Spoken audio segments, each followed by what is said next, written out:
And I would like to share that we find in our parsha, and this is the power of prayer, the power of davening, where basically we can see the uniqueness in what's called the natural davening, the natural way to daven, the natural idea of davening. And this is something that we can see often around us, especially in Eretz Yisrael, but not only in Eretz Yisrael, sometimes we can see it all over. And you see people on buses just opening a book of Tehillim, reading a few chapters of Tehillim. You might see people in a patient room waiting and also saying Tehillim. You might see people even in a shopping mall, when they have a bit of extra time, they would sit there and they would say Tehillim. And this is so special, and we can see it in our parsha. This is the topic of our shir, the power of natural davening. So what is that? What is natural davening, and where is that in our parsha? Our parsha teaches us about one of the greatest miracles that ever happened to the Jewish people. And this is crossing the Red Sea. Imagine walking in the desert, coming close to a sea, and suddenly this enormous sea splits into two, and you are able to see right through. You can walk a bit. It's probably a steady walk, but you're able to walk straight to the other side without even getting wet at all. This is basically what happened to Am Yisrael. This is the great miracle of crossing the Red Sea, but there is a few interesting things, or one particular interesting thing that happened right before. So Am Yisrael basically leave Egypt. And after they left Egypt, there were a few spies that the Egyptians sent. And when the spies noticed that 3 days went by and Am Yisrael aren't planning on going back to Egypt, they ran back to Paroi, they ran back to the Egyptians, and they told them Am Yisrael have escaped. Am Yisrael decided not to come back. Paroi says, you know what? We're going to go chase them. And he doesn't only send people to chase them, but he is the one that stands in the front line. So this is basically what happens with Paroi there and then.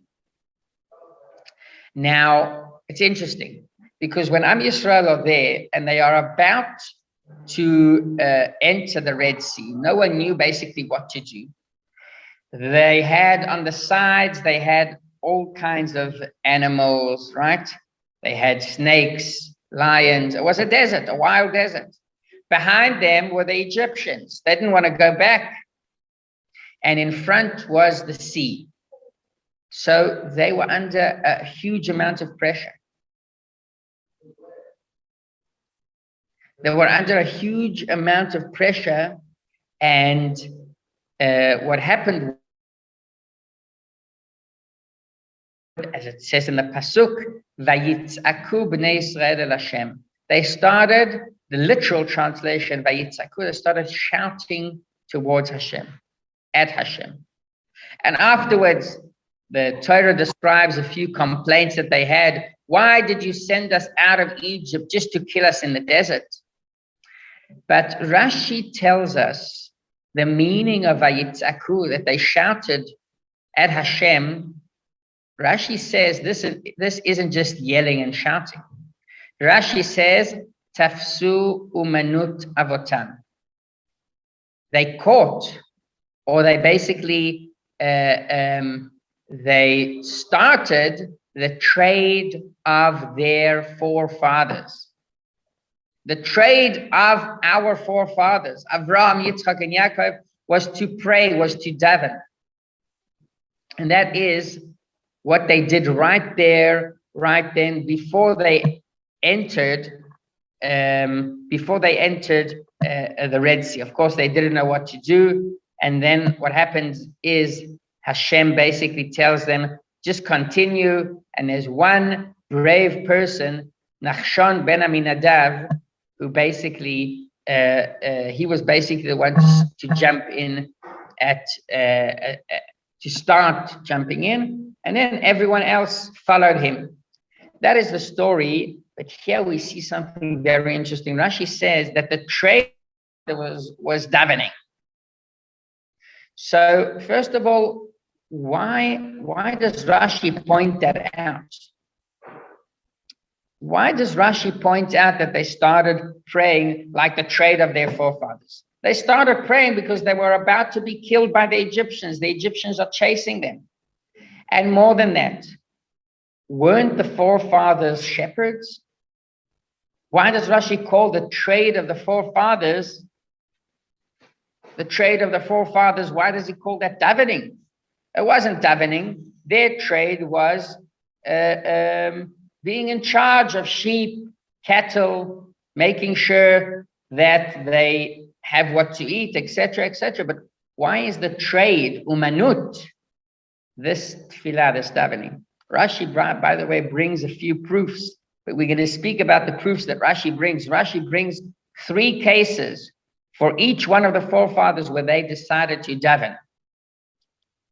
We'll talk about those proofs in one moment. So I would like to share with you a story about the power of emunah and about the power of tzaddikim. So there was once a husband and a wife. The husband didn't have much emunah. He didn't believe much in tzaddikim, but his wife did. His wife was a big, strong believer. And unfortunately, this man was sick. He didn't feel well. So basically what happened is that she said, you know what? I've got to go to this rabbi in the village nearby, and I'm going to ask a blessing for you. The husband said, why to schlep all the way and ask a blessing? It's not going to help. Why are you troubling yourself to do it? But she says, no, I believe that the tzaddikim have a special power to help us. And she travels and she goes by another village. And in that village, she finds out that there is there's another husband and wife, that they are in also some kind of trouble. The owner of the town, he basically rented them a restaurant or a motel. Let's call it a motel. And this motel, they were in charge of it. They needed to pay rent for the motel every single year. But that year, they couldn't pay the rent. And the Paritz, who was basically the owner of the village, said that if he's not going to pay him by the end of the week, they're going to throw him and his children into jail, into a deep, deep hole in the ground. So basically what happened is that she tells the wife, why don't you join me? I'm going to ask a blessing from this tzaddik and come along. You might also benefit from it. And she says, you know what? I don't believe in the tzaddikim. You believe, but I don't. The husband hears that and the husband says, no, but I do believe. A tzaddik does have the power, and he convinces his wife to join her friend together to the tzaddik. They both travel to the tzaddik, and they are there asking for a blessing.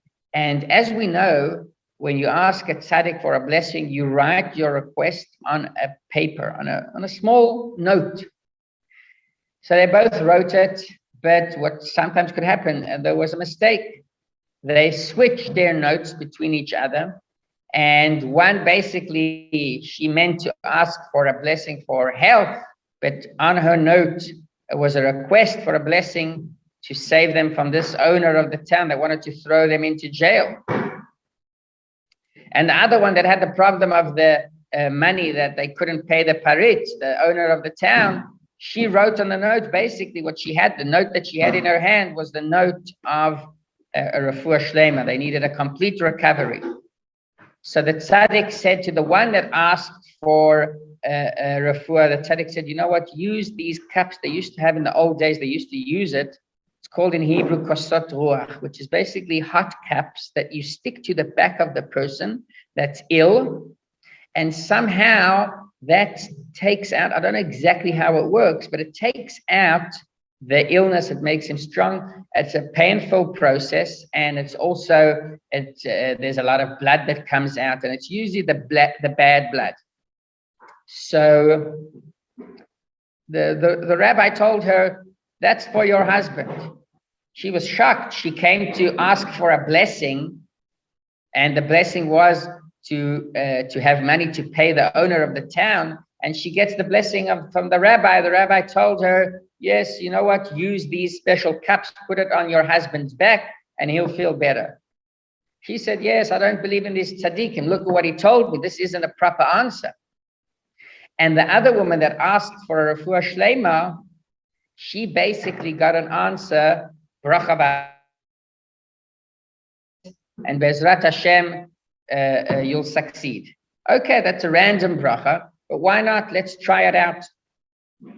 They go back each to their town, and the husband hears that he received this weird blessing of putting those cups on his back, and that will help him with the owner of the town. How's that going to work exactly? But he had a strong belief, a strong emunah, and he said, you know what? I'm going to do it in any case. Anyways, he puts these cups on his back, and after 2 days, the owner of the town sends his policeman. He sends them to this person, tells him, listen, why aren't you bringing your money? They see that this person is ill on his bed, he can't move, and there's a lot of blood on him, and it seems like he's really in pain. They come back to the Paritz and they tell the Paritz, the owner of the town, this person isn't feeling well. Paritz said, bring him here.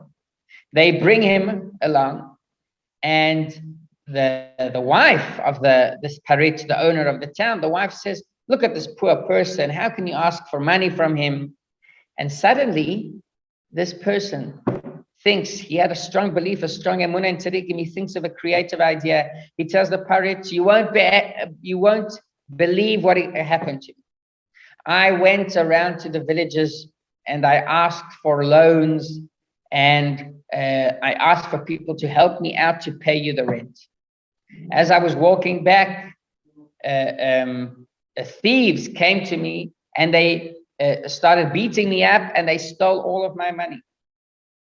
So the Paritz, and mainly his wife, said, look, he tried so hard. He tried to bring the money. You know what? Let's forgive him for this amount that he owes us now, and let's give him the next year also for free of paying rent.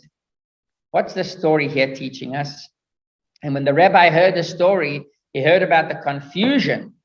What he said, the rabbi, is he said, you know what? When I saw this woman coming in front of me, I said, there's no hope for her husband. But because of their belief, because of their emunah in tzaddikim, because of their true strong belief that he had, that Hashem will actually save him, that itself caused him to be saved. So it's the emunah that causes the person to be saved. And this is also something that we see from time to time. Actually, I heard it from the secretary of the Rebbe, Rabbi Levi Diamond. He once told there were certain rules if someone wanted to ask a blessing from the Rebbe. You couldn't always ask a blessing. And mainly the Rebbe said that there was once, for example, the story that he tells is about a person that called up, and he said that the doctors want to make a procedure, an anesthetic, and a whole nituach, basically. And basically he asked, should we do it or not? The Rebbe said, no. Do not go for this procedure. Do not go for this anesthetic. Don't do it. So the person calls after one day. He says that the doctors say you have to do it, and things are only getting worse. Should we still do it or not? And the Rebbe said once again, no, I told you not to do it. And at one point, when they continued asking, they said, the Rebbe told them, well, if you believe in me, and for that reason you are calling me to ask my advice, why are you questioning my decision? The end of that story was that the Rebbe told him to search for a different doctor that believed in giving a certain medicine instead of doing the anesthetic. So this idea of the story is the belief, the emunah in the tzaddikim. Vayaminu b'Hashem u'v'Moshe avdo. In our parsha teaches us about the greatness of Am Yisrael, that they believed in Hashem and in Moshe, his servant. The emunah of the tzaddikim, the emunah in Hashem is the strongest thing. And this is what bothers Rashi. What bothers Rashi when he reads in the Parsha that Am Yisrael are standing before the Red Sea and they're starting to shout to Hashem, they're starting to say to Hashem and pray to him. Rashi said, why do you need to pray? What is the point of this prayer? Hashem already promised you that you'll leave Egypt. Hashem promised you that you'll receive the Torah at Mount Sinai, and Hashem promised you that you will enter the Holy Land. So why do you need to daven? It's like repeating and asking again and again for a certain blessing from a tzaddik when the tzaddik already told you what to do, or the tzaddik already gave you the blessing. It's questioning Hashem. It's questioning a tzaddik. We don't do that. So that's what bothered Rashi. Rashi says, how could it be they're standing here in front of the Red Sea, and they are praying? Rashi says, you know what? This prayer is a special kind of prayer. This prayer isn't an ordinary, regular prayer where people ask for something that they need. The Am Yisrael, the Jews there and then, did not need anything. They already received the blessing from Hashem. So they did not need anything. Their prayer was like an umanut, like a trade. It was their business. It was their job. It's what we can see from time to time, people that just open a book of Tehillim. Why do they open this book of Tehillim? Not because now they need a special help from Hashem. It's because this is our trade. This is what we do. This is who we are. And here we can see this in the proof that that Rashi brings. But just before the proof, I would like to share also another story from Rabbi Mordechai Eliyahu. He was a chief Sephardi rabbi in Israel for several years, and Rabbi Mordechai Eliyahu basically, he started off as a very young rabbi in Be'er Sheva. He was part of the Beis Din over there. And he used to see that for a certain amount of time, there was a woman sitting outside of the room of the Beis Din. She was sitting over there and she was praying. She was saying Tehillim, crying from time to time. And this thing happened for quite a few days. And he turned to her at one point and he said, can I help you with something? Why are you praying all the time? Why are you crying? So she said, I'll tell you what, my husband 10 days, he used to live in Morocco, and 10 days after we got married, he disappeared. What happened? He was a taxi driver and he went on for a certain journey. And the rumor is that he died in an accident, but I don't know what to do. The rabbis, they couldn't help me because there is no proof that he actually died in an accident. So she is what's called an aguna. An aguna is a lady that cannot remarry because we're not sure if her husband is still alive. So she says, I'm here praying that I'll find some help. So Rabbi Mordechai Eliyahu says, well, why didn't you enter the Beis Din and tell us outside and davening? So this lady from Morocco, which is amazing to hear their belief, she said, why should I ask you? I'm praying to Hashem. He's the one that solves all my problems. You are just the emissaries to carry out what he decides. But he's the one that I have to turn to. So this is very nice to see that it's also similar to a trade. We don't always daven for our problems, although she davened for her problem. But once again, in our lives, the daven isn't always about, well, it's got to have an immediate result. It's got to translate into something right here, right now, right? Sometimes we ask Hashem in that demanding way that there's got to be an answer. I've got to receive what I asked for. My request should be answered. And here is the end of the story is that Rabbi Mordechai basically went to the Baba Sali, who is Rabbi Yisrael Abu Chatzera, a very famous tzaddik that passed away in 1984. And he also came from Morocco, an amazing tzaddik. This last Thursday, mistaken, was his yahrzeit. And there was a whole Hilula in Netivot where he used to live. And the Baba Sadi referred him to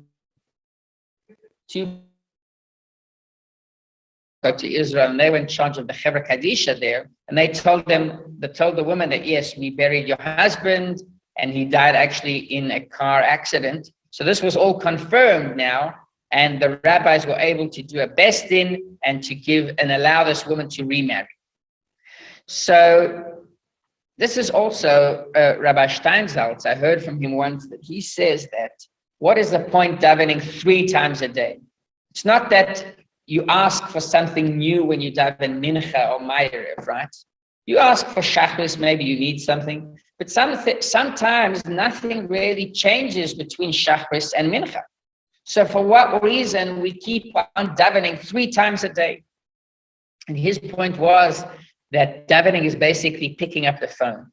Davening is about contacting to Hashem. It's like a child and parents, or a parent that live far away, and they just pick up the call, just to chat. Nothing really is new, but just to hear one each other's voice. Nothing is new. There's no request. There's nothing to talk about really, but it's just this father and son relationship, or mother and son relationship, where there's a natural connection. And this is the point of our tefillos. This is the point of our davening. The point of our davening is that we've got to feel this thing. You know what? We're standing in front of the Red Sea. We're standing in front of the Red Sea. We'll open a book of Tehillim. The Egyptians are behind us, animals on the sides. There's this mighty sea in front of us. We have spare time. Let's open a Tehillim. Let's vayitz'aku bnei Yisrael el Hashem. Let's shout to Hashem. But Rashi says the meaning of shouting to Hashem isn't with a complaint, but this is a natural davening. Umanus avoisam biyadam. This is the trade, or omanut. It's interesting. The Rebbe doesn't mention this, but omanut in Hebrew is, you know, when someone is an uman, he's special in what he does. He has a speciality in a specific field. Sometimes people that draw, paint very nicely, they are called omanim. They basically specialize in a specific field. We specialize, Am Yisrael specializes in davening. We know how to pray. We like to pray. Imagine, this isn't that we go once a day or once a week. Just people sometimes, they turn to Hashem with this honesty, this special connection, and they speak to Hashem. If it's thanking Hashem, if it's asking something from Hashem, or if it's just reading a chapter into Him. That is basically what happened there by the Red Sea. And how do we know this? Is because Rashi points out that the trade of our forefathers was davening. Right, their parnasa was being shepherds. By the way, a person that's a shepherd, and this is the reason that the forefathers chose this trade, is that they have a lot of spare time. Because the sheep usually take care of themselves. They eat by themselves. They drink by themselves. You've just got to guide them, make sure that they go to the right place and that they don't go to the wrong place. But you have a lot of spare time. And the forefathers used this time to pray to Hashem, to daven. So the trade of our forefathers is davening. And where do we see this? In the 3 psukim that Rashi brings down. When we speak about Avraham, we aren't talking about a specific request. There were times that Avraham asked for a specific request. like Sdom v'Amorah. There's the city of Sdom. They did terrible things, and Hashem decided to wipe them out. There, Avram stands and davens. Rashi doesn't mention that davening, because that's davening for a certain reason. That's not a natural davening, that's davening for a purpose. Likewise, the story of Yitzchak. Yitzchak basically davened for his wife, for Rivka, for Rebecca, to have children. Rashi doesn't point that one out. Rashi points out the pasuk, Vayetze Yitzchak lasuach basadeh.